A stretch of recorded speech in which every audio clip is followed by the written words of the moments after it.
रहस्यमयी लाल पेड़ की कहानी। ऊंचे पहाड़ों और घने जंगलों से दूर एक शांत गांव था जिसका नाम अनूपपुर था। इस गांव में एक अजीब सा डर मौजूद था। कहा जाता था कि जंगल के बीचों बीच एक लाल रंग का पेड़ है जो रात में चमकता है और इंसानों को अपने पास बुलाता है। गांव वाले मानते थे कि जो भी उस पेड़ को देखने जाता है वह कभी वापस नहीं आता। लोग बच्चों को डराने के लिए भी उसी पेड़ का नाम लेते।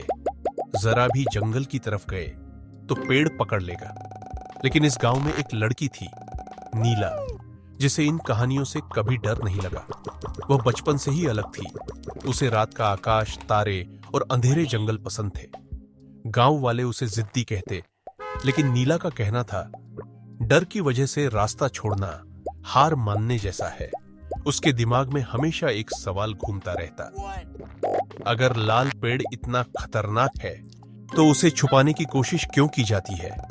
क्या कहीं यह रहस्य और जादू की दुनिया से जुड़ा है?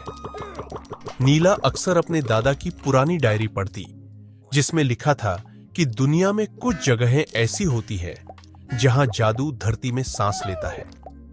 डायरी में एक नक्शा भी था जो जंगल की तरफ जाता था और अंतिम पन्ने पर लिखा था, लाल पेड़ दुश्मन नहीं, दरवाजा है। एक रात जब पूरा गांव सो रहा था, आसमान में तेज बिजली गिरी और गड़गड़ाहट हुई, जैसे प्रकृति किसी को बुला रही हो। नीला ने खिड़की से जंगल देखा। धुंध के बीच एक लाल चमक उठ रही थी। उसका दिल धड़कने लगा और बिना डरे उसने फैसला कर लिया, आज वो पेड़ को देखेगी। उसने एक छोटा बैग उठाया, टॉर्च ली और चुपचाप घर से निकल पड़ी। जंगल के अंदर अजीब आवाजें आ रही थी। पेड़ की शाखें ऐसे हिल रही थी जैसे किसी अनदेखी बात पर चर्चा कर रही हो। चलते चलते उसे एक लड़का मिला, युग, जो भी उसी दिशा में जा रहा था। युग ने कहा, तुम भी लाल पेड़ की तलाश में हो? नीला ने हैरानी से पूछा, तुम कैसे जानते हो? युग ने हंसकर कहा, लोग इसलिए नहीं जाते क्योंकि वे डरे हुए हैं। मैं इसलिए जा रहा हूं क्योंकि मैं जानना चाहता हूं। दोनों ने साथ चलने का फैसला किया। धीरे धीरे जंगल और अजीब होने लगा। रास्ते पर चमकती हुई रेत, हवा में मीठी खुशबू और पत्तों से गिरती हल्की रोशनी। ऐसा लग रहा था जैसे जंगल जादू से जिंदा हो। अचानक एक आवाज आई, जैसे किसी ने फुसफुसाकर कहा हो, तुम्हारा स्वागत है। दोनों ने एक दूसरे को देखा और बिना बोले आगे बढ़े। कुछ देर बाद धुंध हटने लगी और उनके सामने एक विशाल लाल पेड़ था। उसकी पत्तियां चमक रही थीं, जड़ें रोशनी दे रही थीं और तना इतना चिकना जैसे किसी ने तराशा हो। नीला पेड़ के पास गई और हाथ लगाया। जैसे ही उसने छुआ, उसके हाथ में गर्माहट फैल गई और पेड़ में एक गोल खिड़की जैसी आकृति बन गई। पेड़ के अंदर एक रास्ता खुल गया। युग ने कहा, हम अंदर जाएंगे? नीला बोली, अगर डर लगे तो वापस हो जाओ। युग मुस्कुराया, मैं चला हूं तो पूरा जादू देखूंगा। दोनों अंदर गए और अचानक सब कुछ बदल गया। वे एक अलग दुनिया में थे। आसमान सुनहरा, नदी नीली और हवा में चमकती तितलियां। पेड़ के अंदर एक जादुई जंगल था जहां हर चीज जीवित थी।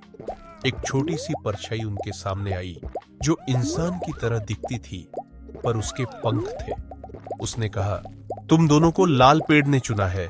यह जगह तुम्हारे डर नहीं, तुम्हारी उम्मीद देखकर खुलती है।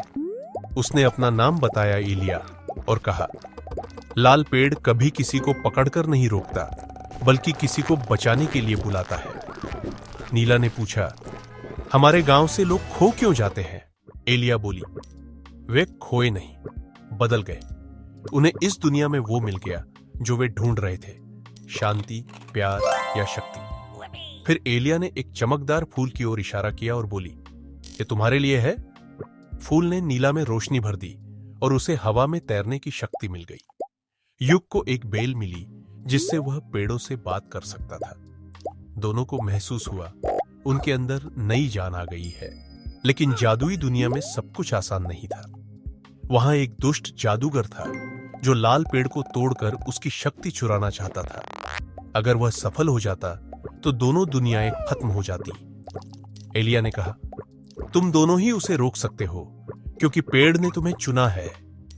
नीला ने कहा, हम करेंगे, क्योंकि यह सिर्फ हमारा नहीं हर किसी का सपना है। जादूगर ने हमला किया। काली धुंध, डरावनी आवाजें और हवा में बिजली। नीला हवा में उड़कर उसके वार को रोका और युग ने पेड़ों को बुलाकर जादूगर को जकड़ लिया। जादूगर चिल्लाया, तुम मुझे रोक नहीं पाओगे। नीला ने कहा, जादू ताकत नहीं, जिम्मेदारी है। उसने फूल की रोशनी छोड़ी और जादूगर गायब हो गया। पूरा जंगल शांत हो गया। लाल पेड़ फिर चमक उठा और एलिया बोली, तुमने दोनों दुनियाओं को बचा लिया।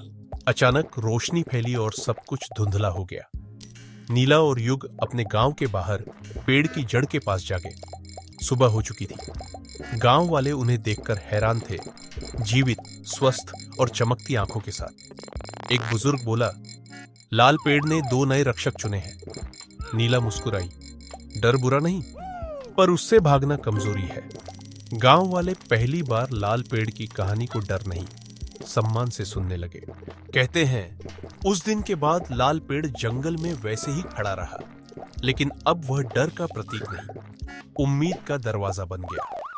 लोग कभी कभी दूर से उसकी चमक देखते और बच्चे कहते, नीला दीदी और युग भैया अभी भी उस दुनिया की रखवाली कर रहे हैं। और शायद अगली बार कोई नया इंसान उस पेड़ को छुएगा और एक नई दुनिया फिर से खुल जाएगी।